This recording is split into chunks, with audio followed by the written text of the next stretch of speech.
There are a ton of streaming options out there. Definitely no shortage. You could spend hundreds of dollars on TV that you'll never watch, just like you used to before you cut the cord. Okay, but now the other question on the other side would be, if you could only choose one streaming service, what would it be? HighSpeedInternet.com recently did a survey that found that 47% of people would choose Netflix. Not that surprising. And if you're going to do a bundle of streaming services, yeah, that's pretty much going to make it into every single one. Most of the time anyway. But you don't have to just choose one. Probably. I mean, maybe your budget is such that you do have to choose just one, but today we're going to talk about 3 other types of bundles. The pretty tight budget, the regular mid-tier budget, and then the ultimate streaming budget. Each tier will have different choices based on my preferences, and I invite you to hit the comments with yours when you get to the end of this video. All right, so let's dive in.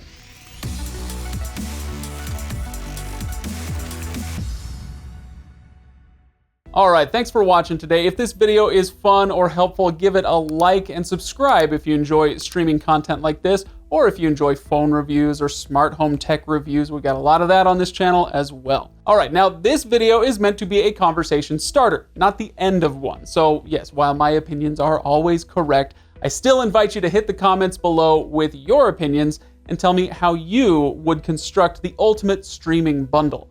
Now, for the rules of the road here. We're going for middle-of-the-road packages wherever that makes sense. Like Netflix, they have 3 different tiers. We're going to go for the middle tier package. And we're also going to be ignoring specialty packages like Fubo's Football Quarterly. We're not going to be going into specialty stuff like that. We're also going to ignore free trials and special deals. There's always something, you can get this streaming service free with T-Mobile unlimited plans or whatever. So we're going to be ignoring those and just dealing with the prices as they appear to most of us who are signing up for these services. All right, so first, let's establish, before we get to the bundles, let's establish where we're at price-wise with the biggest streaming services out there. On the on-demand side, that's where we're starting first, and I'll tell you why in a little while. We've got Netflix, like I said, 3 tiers, $9, $13, and $16. So we're going to mostly deal with that $13 tier. That's HD video. You get 2 simultaneous streams on that. With Hulu, you could pay $6 a month or $12 a month, depending on whether you want to watch commercials. Prime Video is a weird case. You can sign up for Prime Video for $13 a month or $119 per year, whichever way you prefer to sign up for Amazon Prime. But the thing is, many of us, or most of us, get Prime for the shipping, not for the video. We just enjoy the video perk on top of that. So I'm not quite sure how to deal with Amazon Prime in a video like this, so we're just gonna move right past that. We've got Disney Plus at $7 a month or $70 per year. CBS All Access operates a little bit like Hulu in that there are 2 tiers depending on whether you want to watch commercials, $6 or $10 a month there. Then Apple TV Plus for $5 a month, Quibi for $5 or $8 a month, again, depending on your commercials preferences. And then HBO Max. This one is not even out yet. It's coming up on May 27th, at which point we will be taking a closer look at it. So make sure you are subscribed to this channel so that you are there when that review comes out. But it'll be $15 a month, and we already know a lot about what to expect with it. And finally, we've got Peacock. Peacock, it technically came out on April 15th for a lot of Comcast customers. It'll come out on July 15th for everyone else. It's got a few different tiers, again, depending on your commercial preferences and whether you're a Comcast customer already. And on this one, similar to the HBO Max one, we will have a review later. Somebody asked for one now, but the thing is I switched. I'm no longer a Comcast customer, so I don't have access to it yet, but I'll get access and I'll let you know my thoughts. Okay, all that being said, now let's talk about how to construct these bundles, the ultimate bundles. Here's one that I think would be really popular for a tight budget. Okay, so this is where we're gonna start. $30 a month or less for streaming. First of all, Netflix at $13 a month. Like I said, that middle of the road tier. And then we've got the bundle within the bundle. Hulu and Disney Plus and ESPN Plus, they all come in at $14, and that gives you a total of $27 a month for streaming content. And that's a ton of streaming content. Between Netflix, Hulu, Disney Plus, and ESPN Plus, you've got a lot to watch for $27 a month. Not bad at all. Or honestly, if it's my personal choice, that was kind of what I think would be really popular. My personal choice would be Netflix for 13 bucks and HBO Max for 15 bucks. Like I said, we haven't really had a chance to see it yet, but we know a lot about it. So for 28 bucks a month, you get Netflix with its huge original library and licensed content library, and then you get HBO Max. They've got all the Warner content and all the HBO content. That's where Friends is gonna go live. I love that show. I'm sorry. No, I'm not sorry. Can I just stop you right there for a second? When people do this, I don't really know what that means.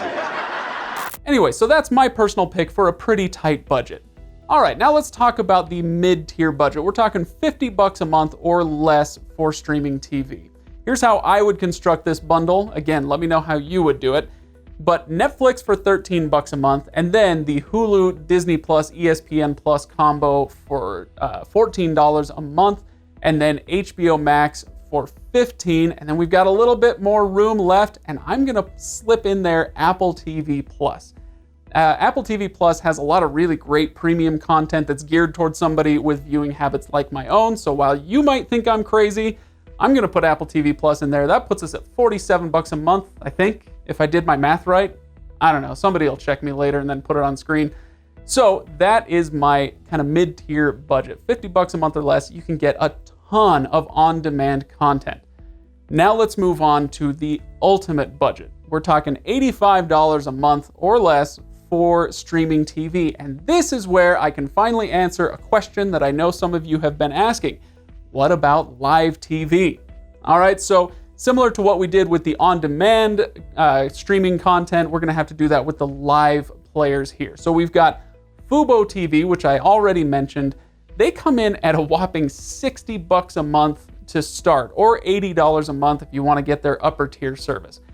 Then we've got Philo. Now this is one that you could mention in those lower tiers because they come in at just 20 bucks a month. The reason that they're able to stay so cheap though is because they've got very little sports, if any, and they have minimal news channels, and so those are gonna be your expensive channels.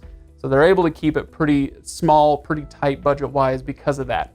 We've got Sling TV, which is more robust, but if you wanna sign up for either orange or blue, it's 30 bucks a month. If you wanna get both, it's 45, and it just goes up from here. YouTube TV, 50 bucks a month.